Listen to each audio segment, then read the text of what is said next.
ओम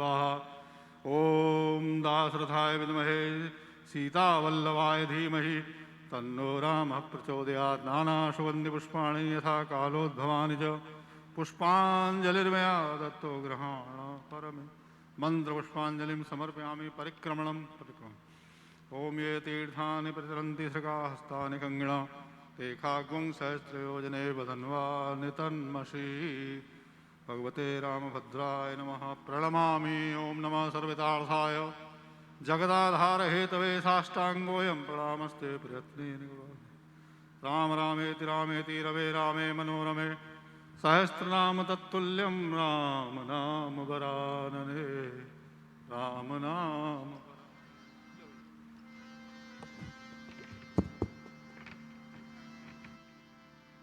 ठाकुर हमरे रमण बिहारी, हम हैं रमण बिहारी के।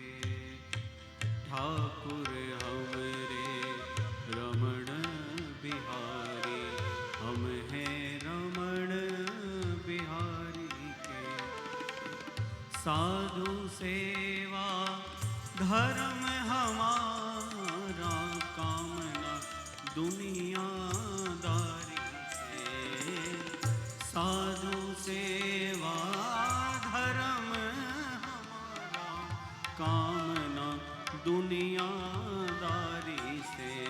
कोई भला कहे चाहे बुरा कहे, हम हो चुके रमण बिहारी के। ठाकुर हमरे रमण बिहारी, हम हैं रमण बिहारी के।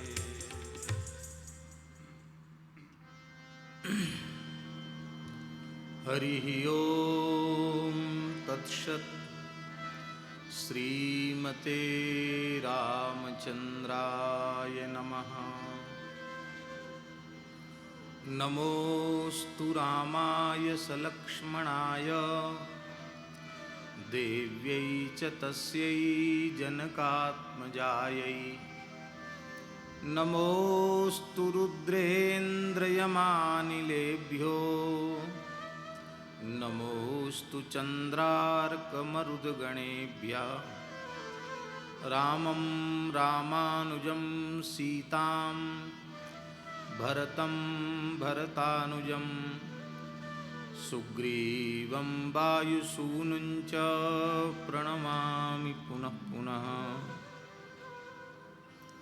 अंजनानंदनं वीरं जानकी शोकनाशनं, कपीसमक्षहन्तारं वन्दे लङ्काभयङ्करम्। वाल्मीकिगिरिसम्भूता रामसागरगामिनी, पुनातु भुवनं रम्या रामायणमहानदी। कूजन्तं राम रामेति मधुरं मधुराक्षरम्, आरुह्य कविताशाखां वन्दे वाल्मीकिकोकिलम्। सीतारामगुणग्रामपुण्यारण्यविहारिणौ, वन्दे विशुद्धिविज्ञानौ कवीश्वरकपीश्वरौ।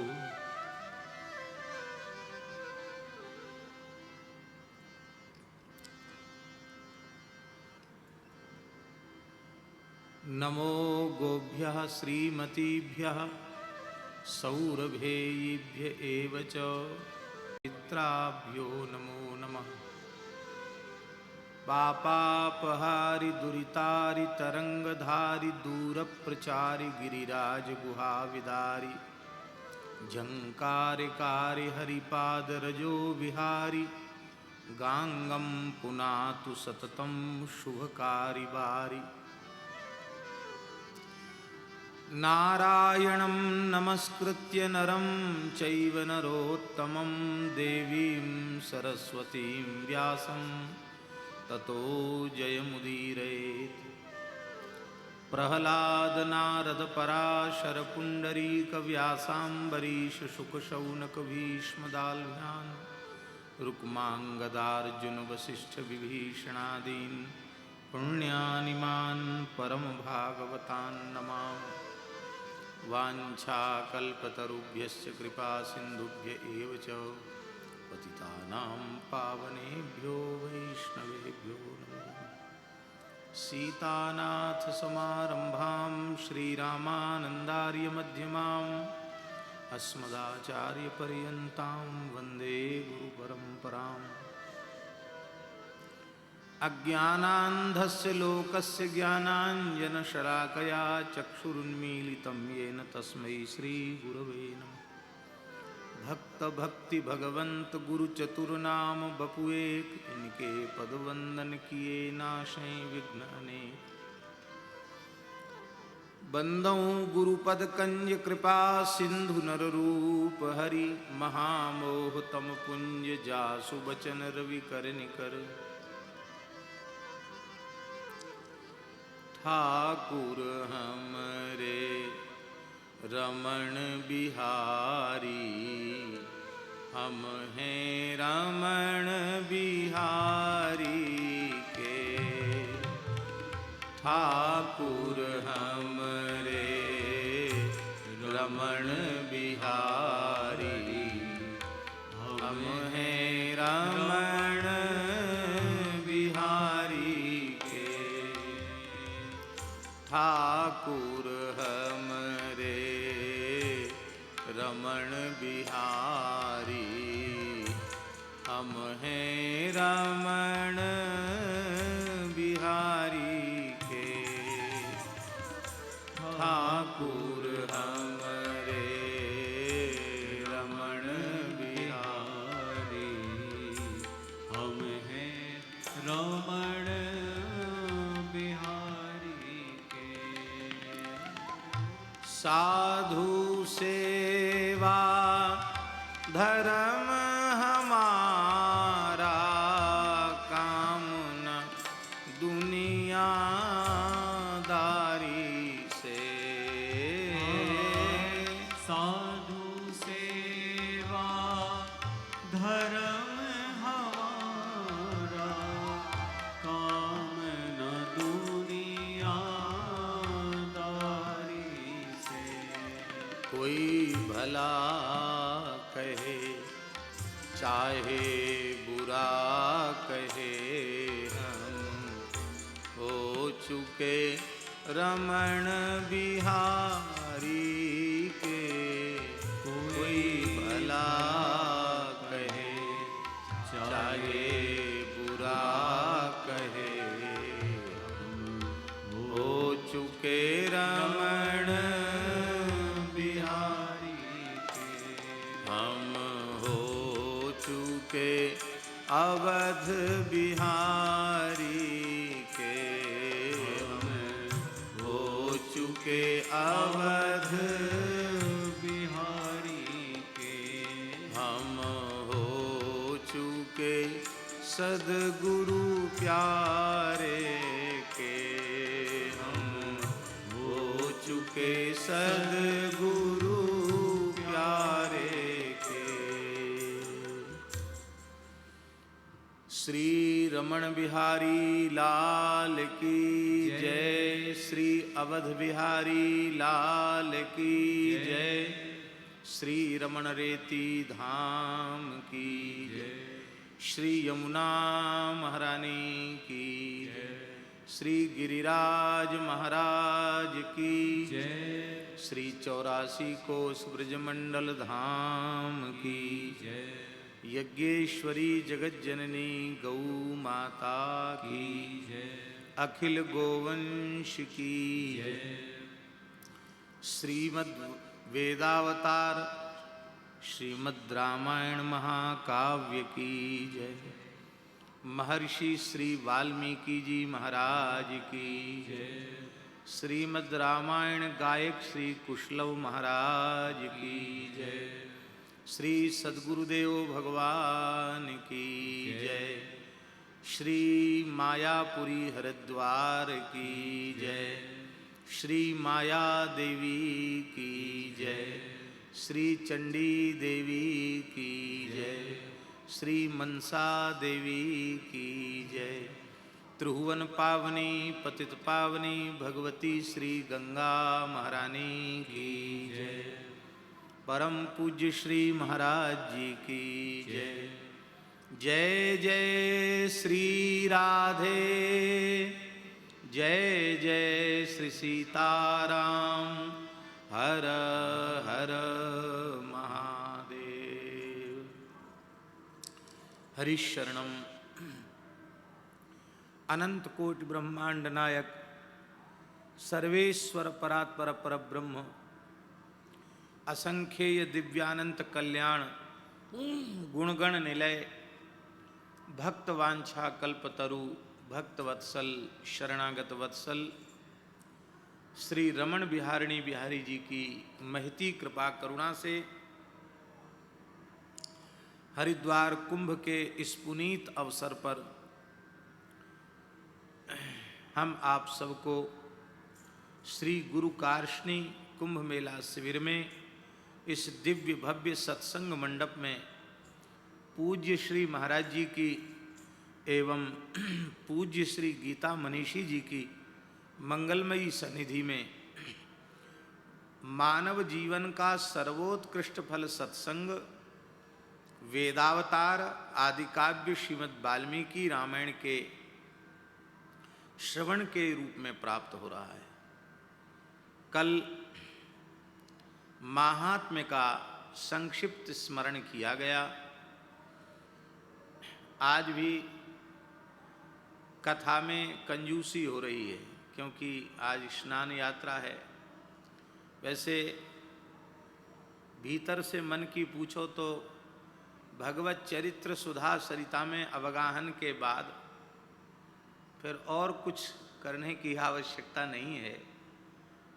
तीर्थ में अवगाहन करने से पाप नष्ट होते हैं, पर सत्संग रूपी महातीर्थ में अवगाहन करने से पाप और पुण्य दोनों ही नष्ट हो जाते हैं, मुक्त हो जाता है जीव। और सिद्ध की परिभाषा ही यही है।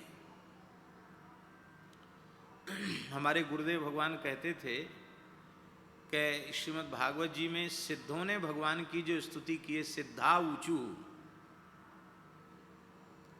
तो महाराज जी कहते थे कि इसका तात्पर्य सिद्ध स्वयं बता रहे हैं कि हम सिद्ध क्यों हैं, कैसे सिद्ध हुए।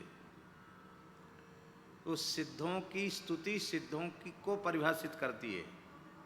सिद्ध कौन है? सिद्ध कह रहे हैं अयम त्वत् कथामृष्ट पीयूष नद्यां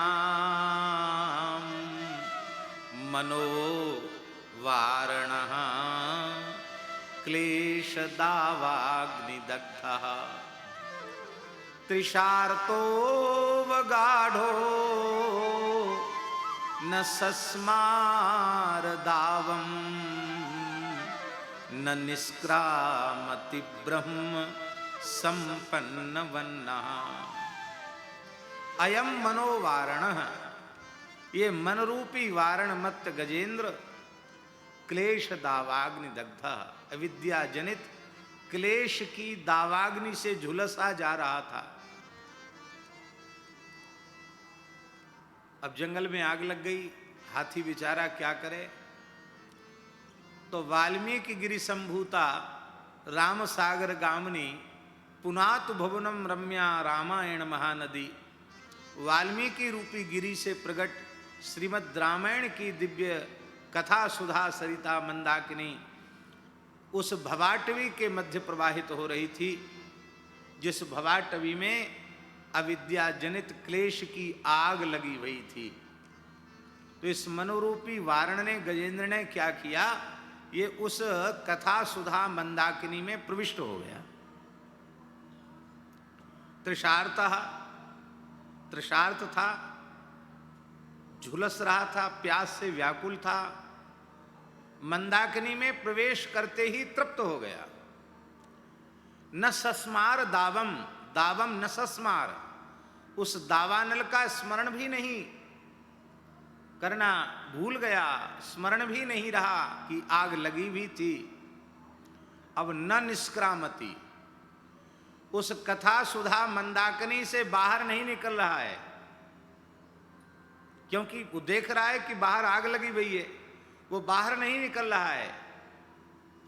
न निष्क्रामति ब्रह्म संपन्न वन्न, वो ब्रह्म संपन्न हो रहा है।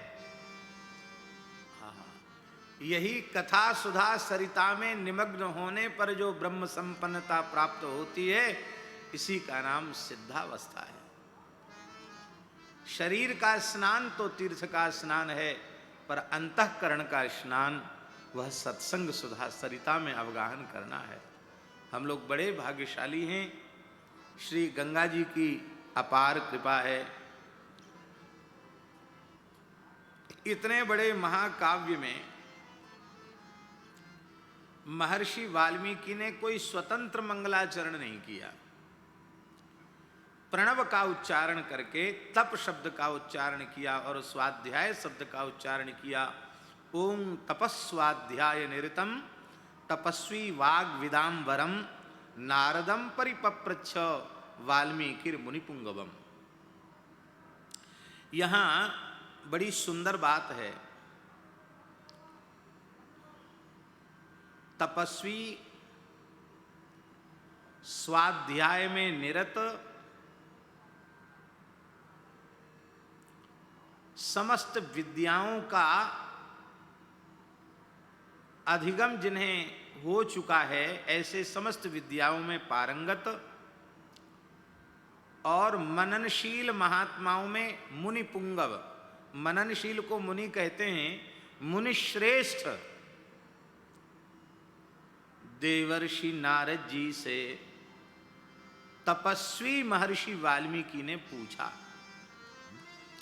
अब महाराज जी, वक्ता के विशेषण ज्यादा हैं, जिज्ञासु का एक ही विशेषण है तपस्वी, वाल्मीकि का विशेषण है तपस्वी।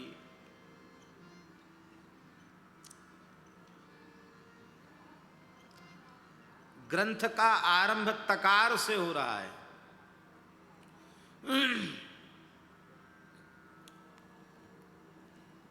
लिखा है वस्तु लाभ करो णस्तु, णकारः वस्तु लाभ करः, वस्तु लाभ करो णस्तु तकारः सौख्यदायकः।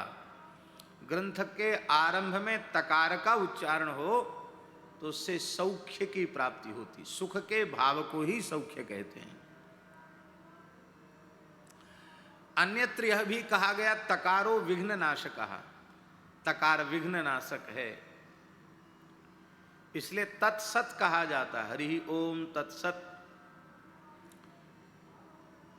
और एक यह भाव भी है कि गायत्री भाष्य भूतोषौ, ये ब्रह्म गायत्री का भाष्य है और गायत्री का आरंभ ही तकार से है। तत्सवितु, यहीं से गायत्री का आरंभ है।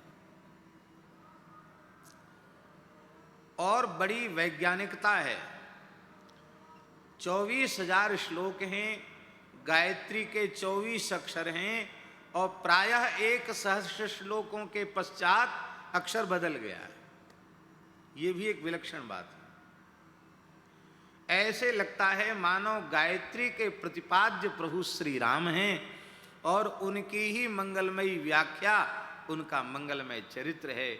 24 अक्षरों की व्याख्या 24,000 श्लोकों में है।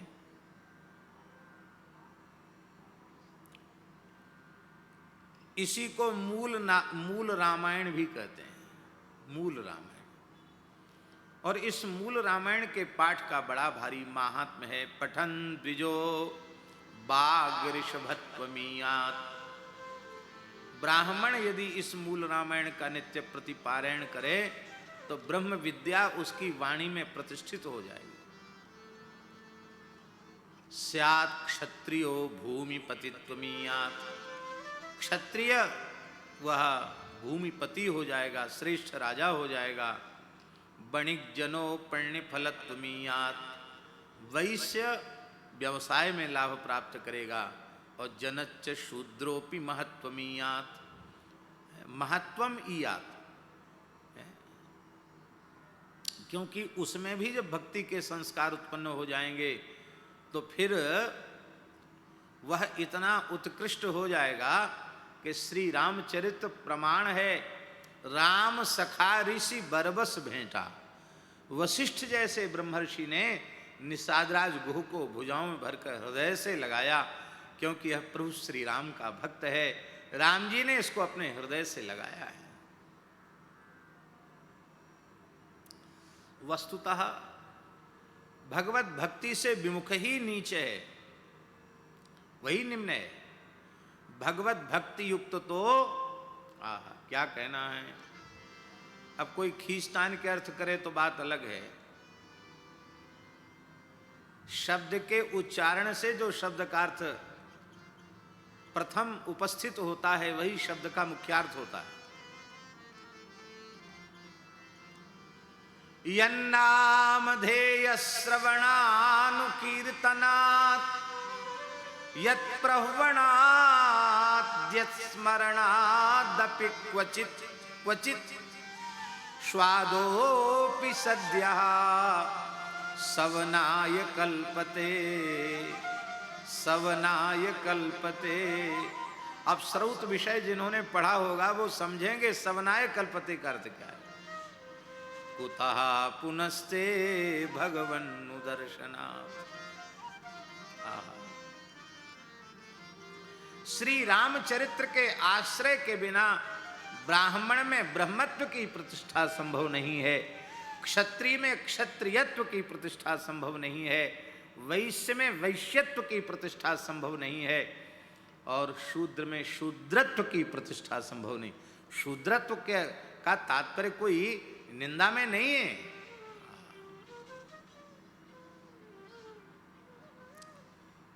पूरी मूल रामायण है। बहुत से महानुभाव नित्य प्रति मूल रामायण का पारायण करते हैं। हम नित्य पारायण तो नहीं कर पाते हैं, पर श्री गुरुदेव भगवान की ऐसी कृपा रही कि दास वृंदावन आया, उसके पहले ही मूल रामायण कंठस्थ हो गई थी। लगभग 8 वर्ष की आयु में महाराज जी ओम तपस्वाध्याय निरतम तपस्वी वाग विदाम्बरम, फिर परम पूज्य स्वामी श्री शरणानंद सरस्वती जी महाराज, पूज्य करपात्री जी के गुरु भाई, उनके निकट भी इस दास को वृंदावन आने के पूर्व रहने का अवसर मिला, तो वे बड़े प्रसन्न होते। जब सामने बैठे कहें ब्रह्मचारी जी सुनाओ, बटुक जी सुनाओ मूल रामायण, तो हम अवस्था कम थी और कंठ भी ठीक था उस समय, तो सुनाते थे तो बड़े प्रसन्न होते। वैद्यनाथ प्राणदा के स्थापक संचालक श्री रामनारायण शास्त्री वैद्य जी, वो स्वामी जी का दर्शन करने आते तो कहते वो पंडित जी को बुलाकर हमको मूल रामायण सुनाइए, मूल रामायण सुना। बहुत सुंदर है, बहुत ज्यादा श्लोक नहीं है, सहज ही कंठस्थ किया जा सकता है, बहुत जल्दी पाठ भी हो जाता है। बोलो भक्तवत्सल भगवान की जय। और महाराज जी बड़ी विलक्षण बात है, गायत्री मंत्र का आरंभ तकार से है और गायत्री मंत्र की परिसमाप्ति भी तकार से है, प्रचोदयात्। यहां भी अंतिम श्लोक में तकार है, परिसमाप्ति में तकार है।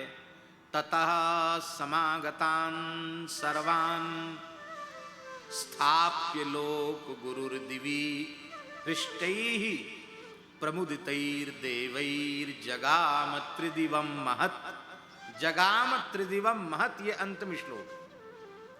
तकार से ही इसकी पूर्णता है।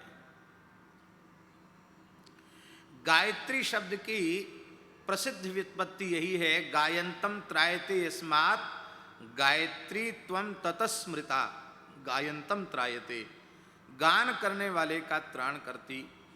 श्रीमद् रामायण का गान करने वाले राम भक्तों की रक्षा श्रीमद् रामायण स्वरूपा गायत्री ही उनकी रक्षा करती है। और महाराज जी वर्तमान समय में तो अधिकार अनधिकार की बात ही लोग भूल गए हैं, पर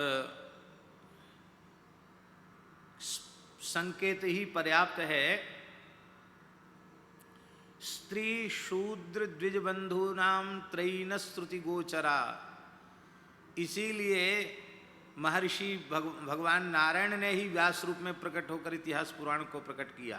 प्रसिद्ध है, सबका अधिकार नहीं है,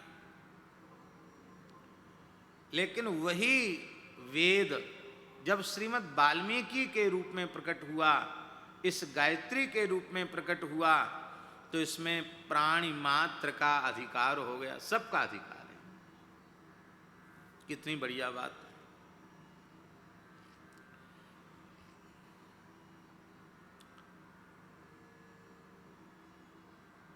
महापुरुषों की जो शैली होती है वो सूत्रात्मक होती है। हमारे प्राचीन मूल ग्रंथ सब सूत्रात्मक ही हैं, और फिर उनके बड़े बड़े व्याख्यान महापुरुषों ने किए हैं।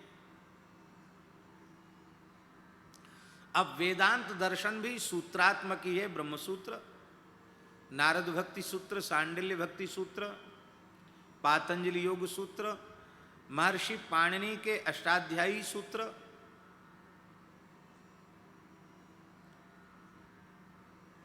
महर्षि वाल्मीकि का आदि काव्य भी सूत्रात्मक ही है, और इसका व्याख्यान रामायण शतकोटि अपारा, चरितम रघुनाथस्य शतकोटि प्रविस्तरम, ये इसका व्याख्यान है। प्रणव और तप शब्द का उच्चारण करके महर्षि ने मंगलाचरण भी कर दिया। प्रणव सर्व वेदेषु शब्दखे पौरुषम नृषु, संपूर्ण वेदों में प्रणव प्रधान है, और उस प्रणव का उच्चारण किया और तप शब्द का उच्चारण किया। हम सब जानते हैं कि ब्रह्मा जी जब भगवान के नाभि कमल से प्रकट भये, तो अव्यक्त वाणी ने बुदबुदे जो फूटे उसमें से तकार और पकार ही ध्वनि के रूप में उत्पन्न हुए, और ब्रह्मा जी ने तप किया। यस्य ज्ञानमयं तपः, ब्रह्मा जी का तप ज्ञानमय तप है। और फिर भगवान ने प्रकट होकर उन्हें दर्शन दिया और मूल भागवत का ज्ञान उन्हें प्रदान किया। श्रोता वक्ता के लक्षण का भी प्रथम श्लोक में वर्णन कर दिया गया है। वक्ता कैसा होना चाहिए? तपस्वाध्याय निरतम, तप और स्वाध्याय में लगा हुआ होना चाहिए।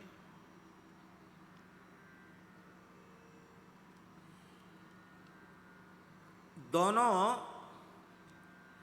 अत्यंत अत्यंत आवश्यक हैं। तप भी आवश्यक है और स्वाध्याय भी आवश्यक है। तप शब्द की सरल परिभाषा है काय क्लेशो ही तपः,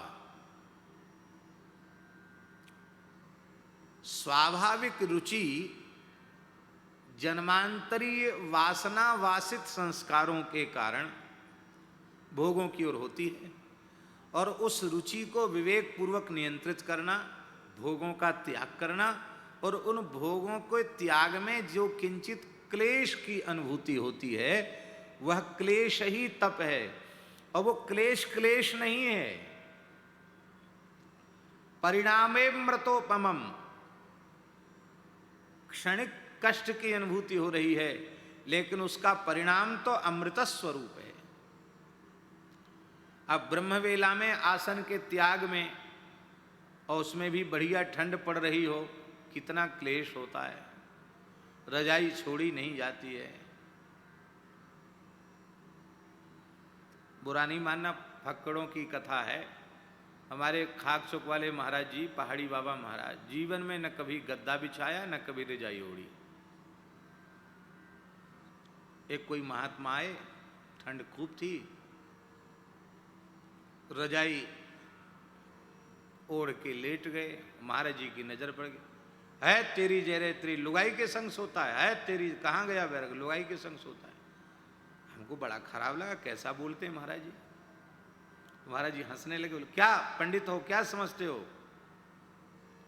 उतनी ही गर्मी होती है रजाई में।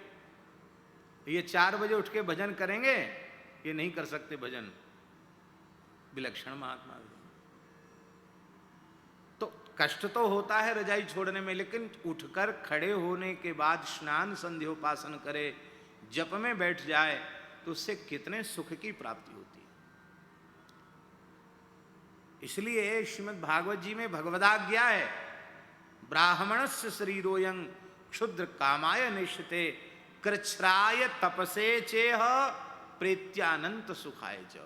और भगवान स्वयं कह रहे हैं, नायम देहो देह भाजाम नृलोके कष्टान कामान अर्हते बिडभुजाम ये तपो दिव्यम पुत्रकायेन सत्वम शुद्धेद्यस्मात् ब्रह्म सौख्यं त्वनंतम। दिव्य तप का अनुष्ठान करते हुए अनंत ब्रह्म सुखानुभूति के लिए भगवान ने अत्यंत अनुग्रह पूर्वक यह मानव जन्म हमें प्रदान किया है। हाँ हाँ, केवल तपस्वी होगा, वेद वेदांग का स्वाध्याय परंपरागत तरीके से नहीं किया होगा, तो शिष्य के संदेह की निवृत्ति में समर्थ नहीं होगा। और केवल स्वाध्याय संपन्न होगा, तपस्वी नहीं होगा, तो जो सद्गुरु के वाक्य के उपदेश के अनंतर ब्रह्म विद्या प्रकट होती है, वो सामर्थ्य बिना तप के उसकी वाणी में आएगी ही नहीं। पूज्य श्री महाराज जी के मुखारविंद से ही दास ने श्रवण किया था। महाराज जी ने कहा था कि संपूर्ण श्रीमद् भागवत के श्रवण से अविद्या नष्ट नहीं हुई परीक्षित की, किंतु जब सद्गुरु भगवान सुखदेव जी ने कहा त्वं तु राजन मरिष्येति पशुबुद्धि मिमाम जहि, ये जही शब्द का उच्चारण करते ही उनके पशुत्व की पशुबुद्धि की निवृत्ति हो गई, और उन्होंने कहा कि प्रविष्टो ब्रह्म निर्वाणम यवयम दर्शितम त्वया। तो ये पशुबुद्धि मिमाम जही कहने मात्र केवल स्वाध्याय संपन्न वाणी से निकलने पर संभव नहीं है, उसमें तप आवश्यक है। तप भी जरूरी है और स्वाध्याय भी जरूरी है। तप और स्वाध्याय, तपश्च स्वाध्यायश्च तपस्वाध्यायौ तयोर निरतम तपस्वाध्याय निरतम। तप और स्वाध्याय में लगे हुए हैं।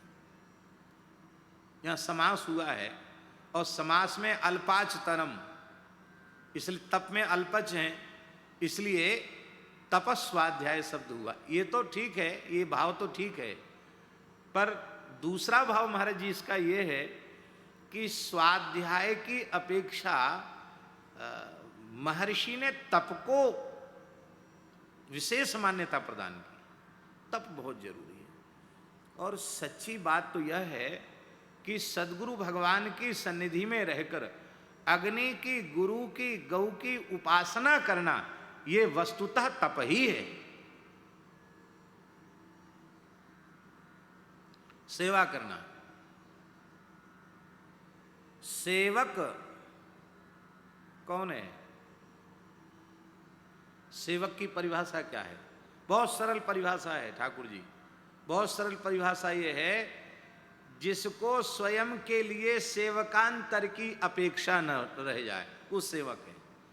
यदि हमें सेवक की अपेक्षा है तो हम स्वामी हैं, हम सेवक नहीं हैं। वर्तमान समय ऐसा है कि निकट रहने वाले सेवकों को भी 10-20 सेवकों की जरूरत पड़ती है, और वो जो उनके निकट, उनको भी सेवकों की जरूरत पड़ती है। इसलिए हमारे यहाँ कहा गया स्वयं दासास तपस्विनः, तपस्वी तो स्वयं ही दास होते हैं। दासत्व का भाव आविर्भूत भीतर से हो जाए तो मुक्त है।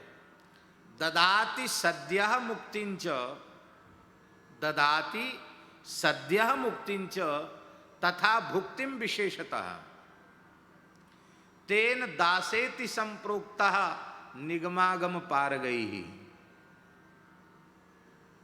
हरिगुरु संतों के दास बन के देख लो ईमानदारी से, तो सद्य मुक्ति है महाराज जी। और विशेषतः भुक्ति है। विशेषता भुक्ति क्या है? भुक्ति के त्याग के बिना मुक्ति नहीं मिलेगी, पर सेवक को स्वामी के प्रसाद के रूप में भुक्ति की प्राप्ति होती है, और वह प्रसाद बंधन कारक नहीं है, मोक्ष कारक है। क्योंकि श्री उद्धव जी कह रहे हैं, त्वयोपभुक्त सृगंध वासो लंकार चर्चिता उच्छिष्ट भोजनो दासास्तव मायाम जय मई। तप की बहुत बड़ी महिमा है। स्वाध्याय को भी तप ही कहा गया, तपो ही स्वाध्याय, निश्चित ही स्वाध्याय तप है।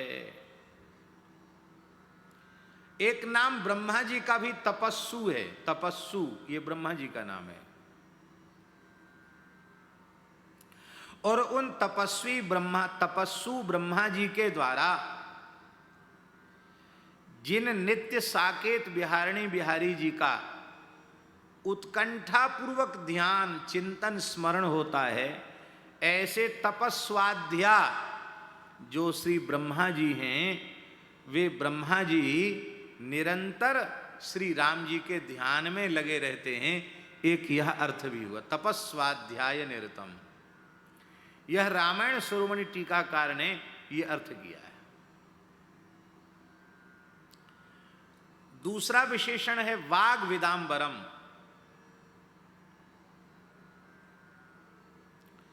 उच्यते असौ इति वाक्।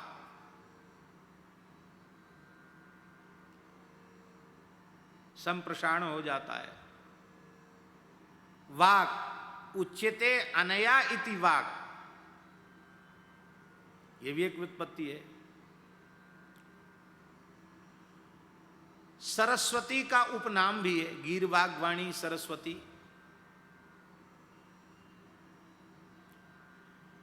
अनादि निधना येसा वाग उत्सृष्टा स्वयं भुवा, ब्रह्मा जी के द्वारा प्रकट की गई वेद।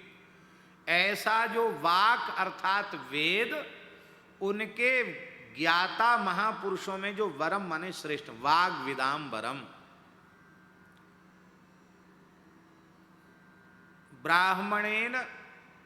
ब्राह्मणेन निष्कारणो धर्मः षडंगो वेदो ध्येयो गेयश्चेति। ब्राह्मण का सहज स्वाभाविक धर्म है, उसे षडंग वेद का अधिगम करना ही चाहिए। वर्तमान समय में महाराज जी सबसे बड़ी समस्या ये है, संस्कृत का संरक्षण तो हो रहा है महाराज जी जैसे महापुरुषों की कृपा से, विद्वानों का निर्माण भी हो रहा है, लेकिन कई बार महाराज जी मन में एक बात आती है कि विद्वानों को मिलकर एक ऐसा पाठ्यक्रम तैयार करना चाहिए जिसमें प्रथमा से आचार्य तक षडंग वेद का क्रम रखा जाए। अंगी वेद है और 6 अंग क्रमशः उसमें रखे जाएं, और वह षडंग वेदाचार्य बन करके निकले। और जब विशेष ज्ञान करना हो तो फिर व्याकरणाचार्य अलग से करे, न्यायाचार्य वेदांताचार्य आदि करे। लेकिन क्यों अब हो क्या रहा है कि षडंग वेद के पढ़ने पढ़ाने की परंपरा विलुप्त प्राय हो रही है।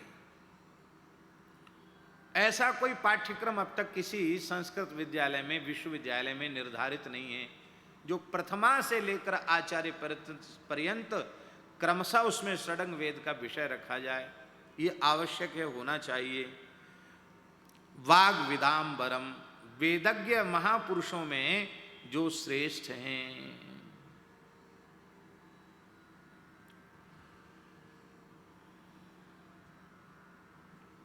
अथवा बागविद कहते हैं, बागविदा माने सरस्वती पुत्रा, सरस्वती समुपासका सरस्वती पुत्रा एव वाग्विदा। और वे सरस्वती के सच्चे पुत्र कौन है, कृपा भाजन कौन है? बोले भगवत भक्ता।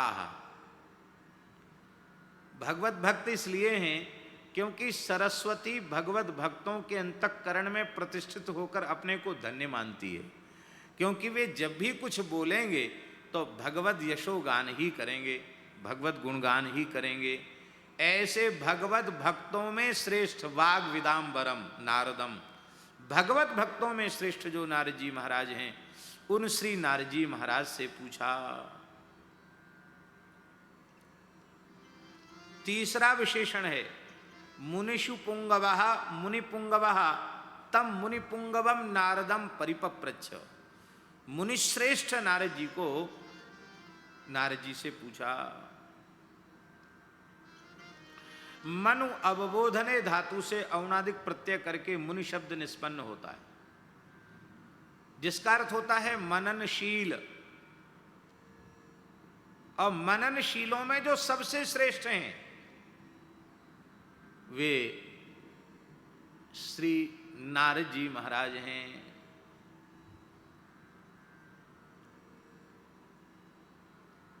इतिहास और पुराण का कोई भी प्रकरण उठाकर देखिए, नारद जी का स्मरण उसमें जरूर है। नारद जी के बिना कोई चरित्र, कोई लीला भगवान की बनती ही नहीं। कैसे बने?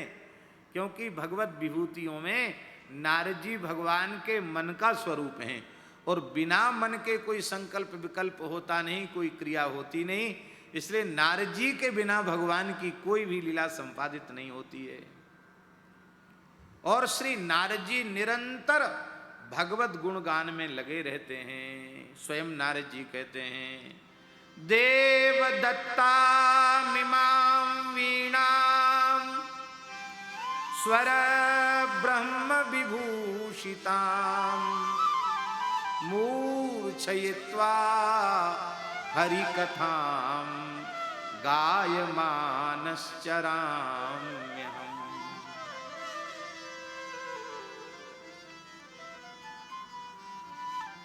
ऐसे विशेषणों से युक्त जो नारदम, नारद जी, नारम अज्ञानम द्यति खंडयति नारद, जो अज्ञान का खंडन करे वो नारद, और नारम ज्ञानम ददातीति नारद, ज्ञान देवे वह भी नारद है। नारदीय में लिखा है, नारदो नाशयन्नेति नृणाम अज्ञानजम तमः, अज्ञान से उत्पन्न तम का नाश करते हैं श्री नारद जी महाराज। नर शब्द का अर्थ मनुष्य ही नहीं होता है, ठीक है, मनुष्यों के अर्थ में प्रसिद्ध हो गया, पर नर नारायण शब्द में महाराज जी, नारायण शब्द परमात्मा का वाचक है, तो नर शब्द भी परमात्मा का वाचक है। महाभारत की पंक्ति है, नरतीति नरः प्रोक्तः परमात्मा सनातनः, सनातन परमात्मा को ही नर कहा गया। नृनये नरति सद्गतिम प्रापयतीति नरः परमात्मा नृनये, जो जीव को संस्कृति के चक्र से उबार लेवे, सदगति की प्राप्ति करावे, वो नर परमात्मा। नरतीति नरः प्रोक्ता परमात्मा सनातनः। और नर माने परमात्मा, और परमात्मा से जो संबंधी है वो नार है। नर संबंधी परमात्मा संबंधी ज्ञानम नारम तम ददातीति नारदा, भगवत तत्व का ज्ञान जो करावे उसको नारद कहते हैं। जिसको भगवत तत्व का उपदेश नारद जी ने किया उसे भगवान जरूर मिल गए। वैसे तो बिना पट्टाभिषेक के, बिना अनी अखाड़ों के द्वारा किए गए पट्टाभिषेक के नारद जी जन्मजात जगत गुरु हैं, शाश्वत जगत गुरु हैं, और वस्तुतः जगत गुरु हैं नारद जी।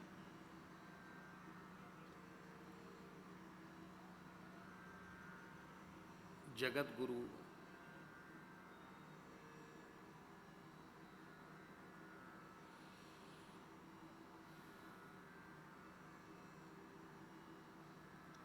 वर्तमान की स्थिति ऐसी है, वर्तमान की स्थिति ऐसी है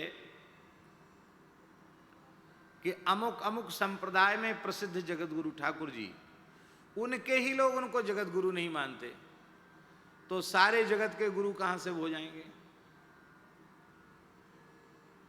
और कबीरदास जी की परिभाषा बहुत अच्छी है, एक पैसे का खर्च नहीं है, आज लंगोटीली आज ही जगत गुरु हो गए। पर परिभाषा सरल है, उतनी कठिन भी है, बड़ी सुंदर साखी। कबीरा साधु जगत गुरु, कबीरा साधु जगत गुरु, जो तजे जगत की आस। कबीरा साधु जगत गुरु, दो तजे जगत की आस। जो जग से आशा करे, जगत गुरु वह दास। जो जग से आशा करे, जगत गुरु वह दास। नारद जी कभी किसी से आशा नहीं करते, ऐसे नारद जी महाराज। और वैसे तो जगत गुरु हैं, पर महाराज जी 5 चेला इनके इतिहास पुराण प्रसिद्ध है। 2 तो वृद्ध शिष्य हैं और 3 बालक शिष्य हैं। वृद्ध शिष्यों में पहले तो वाल्मीकि जी। भाई शिष्य किसको कहते हैं? जिसको उपदेश किया जाए। तो श्री रामचरित्र के प्रथम उपदेशक वाल्मीकि जी के लिए नारद जी ही हैं। रामायण का उपदेश नारद जी दे रहे हैं, वह ज्ञान नारद जी दे रहे हैं, इसलिए नारद जी वाल्मीकि जी के गुरु हुए। और 17 पुराणों की ब्रह्मसूत्र की रचना के बाद भी जब व्यास जी संतुष्ट नहीं हो पा रहे थे, तो उनको भागवत तत्व का उपदेश भी नारद जी ही कर रहे हैं, इसलिए व्यास जी के गुरु भी नारद जी। 2 वृद्ध शिष्य हैं। अरे नारद जी की बात तो जाने दीजिए, इनके 2 चेलों को अलग कर दिया जाए तो हमारे पास कुछ नहीं रह जाएगा। व्यास और वाल्मीकि की वाणी को अलग कर दिया जाए तो फिर हमारे पास है क्या। और 3 बालक शिष्य, इतना जोरदार मंत्र है नारद जी का, पेट में ही काम कर जाता है। जयति जगति मायाम, जयति जगति मायाम, यस्य कायाधवस्ते वचन रचन में कम, केवलम चाकलय्य ध्रुव पदमपि यातो, यत्कृपातो ध्रुवोऽयं सकल कुशल पात्रम ब्रह्मपुत्रम नतास्मि। साक्षात भक्ति महारानी वंदन कर रही है नारद जी का। आपने ऐसा उपदेश किया कि पेट में ही प्रहलाद ने भगवान की अजेय माया को जीत लिया। 5 वर्ष के बालक ध्रुव पर ऐसी कृपा कर दी कि उसने 6 महीने की अल्प अवधि में भगवान का प्रत्यक्ष दर्शन प्राप्त कर लिया। ध्रुव पदम यातः, ध्रुव पद प्राप्त कर लिया। ऐसे ब्रह्मपुत्र नारद जी को प्रणाम है। कितने हो गए? 4 चेला हो गए। 5वें चेला हैं महाभारत के अश्वमेध पर्व के अनुसार भक्त प्रवर श्री चंद्रहास जी, केरल के नरेश भक्त प्रवर श्री चंद्रहास जी महाराज। क्या कहना, अद्भुत चरित्र है। चंद्रहास जी को भी 5 वर्ष की आयु के पहले ही दीक्षा दे दी थी नारद जी ने। अष्टाक्षर नारायण मंत्र का ठाकुर जी उपदेश किया उनको, नारद जी ने। और अष्टाक्षर मंत्र का उपदेश करके समर्थ सब कुछ कर सकते हैं, उनकी नकल दूसरा नहीं कर सकता। अभी बालक का कोई संस्कार नहीं हुआ था, उस छोटे बालक को ही अष्टाक्षर मंत्र दिया नारद जी ने और 1 शालिग्राम जी दे दिए। बोले इनकी पूजा करो। महाराज पद्धति क्या है? सबसे सस्ती पूजा है, धो के पी लो और दिखा के खा लो। इससे सरल पूजा और क्या होगी? धो के पी लो, दिखा के खा लो, स्नान करो। महाराज कहां से सिंहासन बनाएंगे, कहां रखेंगे? तो महाराज जी, नारद जी ने कहा कोई बात नहीं, कपोल में रखे रहो, चरणामृत भी मिलता रहेगा, और बालक हो, कुछ खाओगे तो भोग लग के भीतर जाएगा। बोलो भक्तवत्सल भगवान की। अब वो नकल हम लोग नहीं कर सकते कि मुंह में रख लें, पर नारद जी ने बालक को उपदेश किया। और चंद्रहास, क्या कहना, महाभारत का श्लोक है, विस्मस्मयी प्रदातव्यम त्वया मदन शत्रवे, विस्मस्मयी प्रदातव्यम। धृष्ट बुद्धि ने लिखा था इसको विष दे दो, और वो विषया उसकी कन्या, उसने देखा पगड़ी खिसक गई है, पगड़ी के पीछे पर्चा है। अरे पिताजी की बुद्धि खराब हो गई, इतने कामदेव को लज्जित करने वाले सुंदर वर को विस्मस्मयी कहते, वो तो हमको देना चाहते होंगे। तो काजर से उसने काजर छुटा करके मकार को यकार बना दिया, एक डंडा और लगा दिया मात्रा, तो विस्मस्मयी की जगह हो गए विषयास्मयी प्रदातव्यम। और पांडव विपत्ति निवार दियो विष विषया पाई। ऐसे श्री देवर्षि नारद जी महाराज हैं। और उन नारद जी से माने वक्ता ऐसा होना चाहिए, तपस्वी होना चाहिए, स्वाध्याय निरत होना चाहिए, वाग विदाम वरम होना चाहिए, और नारद होना चाहिए। नारद माने ज्ञान दाता होने चाहिए, अज्ञान का खंडन करने वाला होना चाहिए। और श्रोता को कैसा होना चाहिए, जिज्ञासु को कैसा होना चाहिए, तपस्वी। महाराज जी तप जो है वो क्या है? वस्तुतः सामान्य तप है भोगों को त्यागना, और भगवत दर्शन की व्याकुलता में, विरह में भोगों का स्वतः छूट जाना, वो वास्तविक तप है। भगवत तत्व के अपरोक्षानुभूति की व्याकुलता जिस चित्त में है, ऐसी व्याकुलता से संपन्न ही जिज्ञासु है, और ऐसा जिज्ञासु ही उत्तम कोटि का श्रोता है। और इस प्रकार की जिज्ञासा से युक्त महर्षि वाल्मीकि जी ने पूछा। अब क्या कहें, घड़ी कह रही है कि वाल्मीकि जी ने क्या पूछा, इसको फिर बतावेंगे, क्योंकि 10 से थोड़ा सा ऊपर हो रहा है। तो पूज्य श्री महाराज जी की अनुमति हो तो दास, और परम पूज्य श्री गीता मनीषी जी महाराज कृपा करके और हम सबको श्रवण कराएंगे, और महाराज जी की आज्ञा हो, ठाकुर जी की आज्ञा।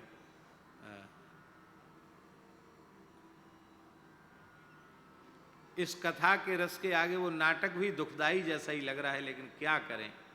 श्री वृंदावन बिहारी लाल की जय। आप लोग बैठे रहेंगे, पूरा करा। ठाकुर हमरे रमण बिहारी, हम हैं रमण बिहारी के, साधु सेवा धर्म हमारा।